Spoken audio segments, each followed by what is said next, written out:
My great-great-grandfather on my mother's side moved here 1902. I'm the third generation. My grandchildren are 7 generations from Yuma County. I grew up driving around the field with my dad when I was just a little boy, meant to be 4th generation. And it's not something you see very often. Having my son and my oldest brother's son and my cousin's daughter involved in this business means a lot to me. That's what it's all about. Growing up in Yuma, I've always been around large-scale vegetable production. It's easy for me to take for granted what we actually do here, but when you really look at the statistics of how much vegetables we produce, it makes me really proud to be part of that. I was around it as a kid. I get to go back and see things in a whole new light. It's just very special to be involved in something that your family created.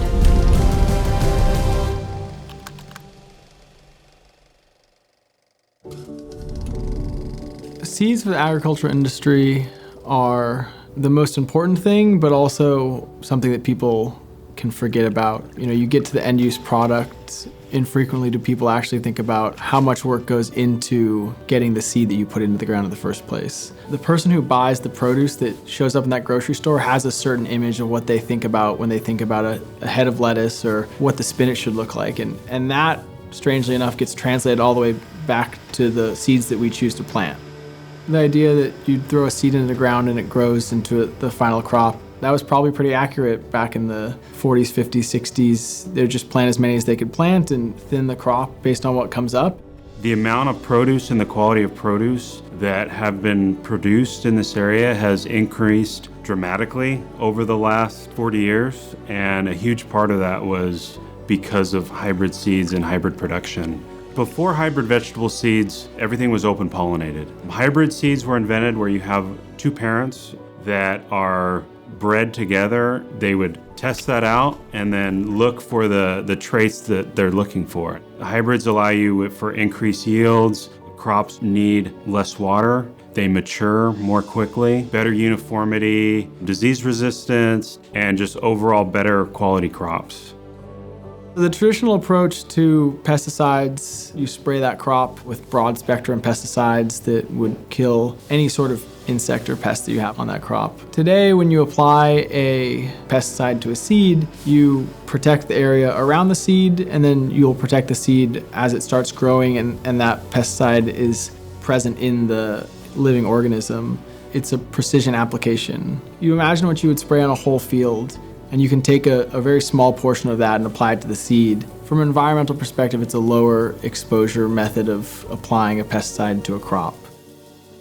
The progression of seeds follows the same progression of ag in that, at least for our area, it's all become very high-tech. The revolution comes from the new products that we can find to solve problems for growers.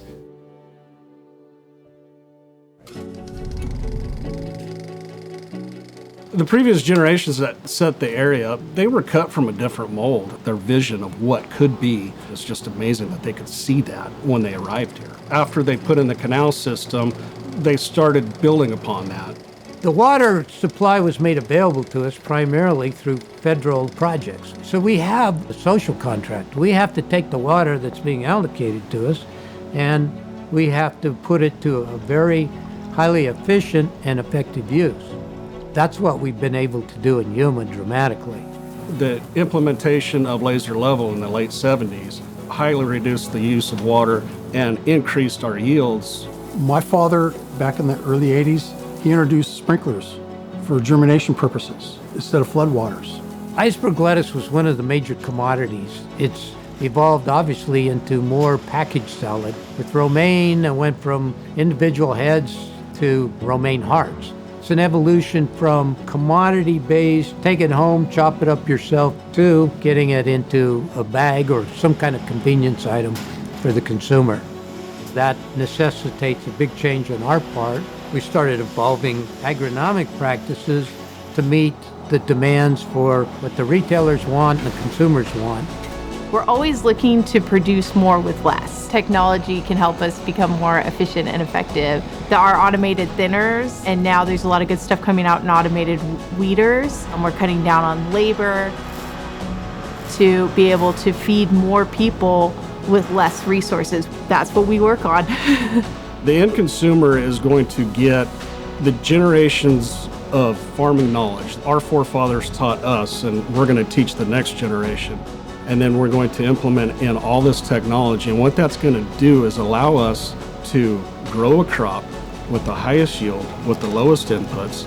Your crop per drop is going to be exponentially better.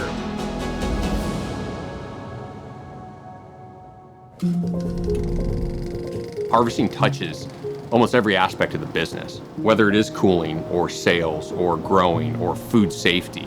We deal with all of it. There's definitely a lot more that goes into than just cutting a head of lettuce and putting it into a box. From labor logistics to machinery logistics to where the labor needs to go every day, walking every field, doing forecasts on field, providing that information to not only the growers that we're working with, but also the sales department that we're working with. From what I understand from just talking to my grandfather and a lot of the harvest guys that started with my grandfather, predominantly is what you would call a ground crew. It was people cutting lettuce on the ground, and it would be packed in the box and then put up on the trailer. A lot of the stuff was brought in bins, and it was packed on lines inside sheds. Matter of fact, it was even loaded on rail cars that was filled with ice. Hence the name iceberg lettuce really started to take hold. Obviously, there's a lot more that goes into it now. We got to take into account not only dispatching our trucks, trailers, machinery, we got to have all that stuff cleaned every single night and moved as well. I mean, it doesn't stop when the sun goes down. There's no doubt that technology's played a role over the years. Simple things just like conveyor belts, shade and cover on some of the equipment that is out there creates a better work environment. Technology and advancements have been subtle and obviously very, very advanced with automation of stuff actually being mechanically harvested. And there's some items today that never touch a human hand. Automation will continue to grow, and how it's presented to consumers is going to be very, very strategic.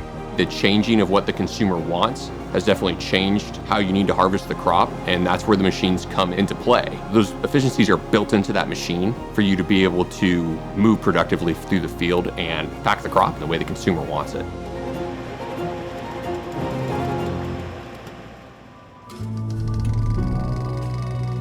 Wayzata has been around for a little over 10 years, and the goal is to help drive applied research.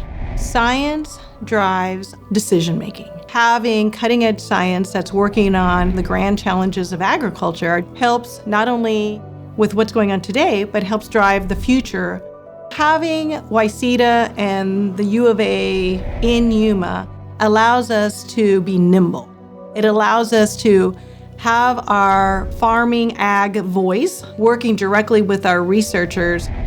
Because of that integration, this whole area, whatever we implement and can prove a concept here, can be pushed out all over the world. On our research farm here at the Yuma Ag Center, we've got a test bed and demonstration site for hosting innovative ag tech. The other component of that is that we're establishing this large broadband network that is funded through an NSF grant that will cover the entire Yuma Greenbelt, which is about 200,000 acres, with high-speed broadband.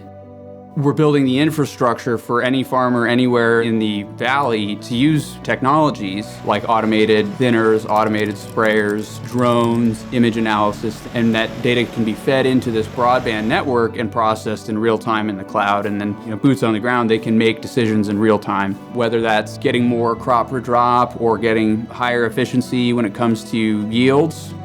So the idea is that we're using this real-time data collection and then hopefully integrating that with predictive analytics like AI and so forth to determine ahead of time that we need to irrigate this crop on this day. That way that the crop is getting the exact amount of water at the exact time that it is needed.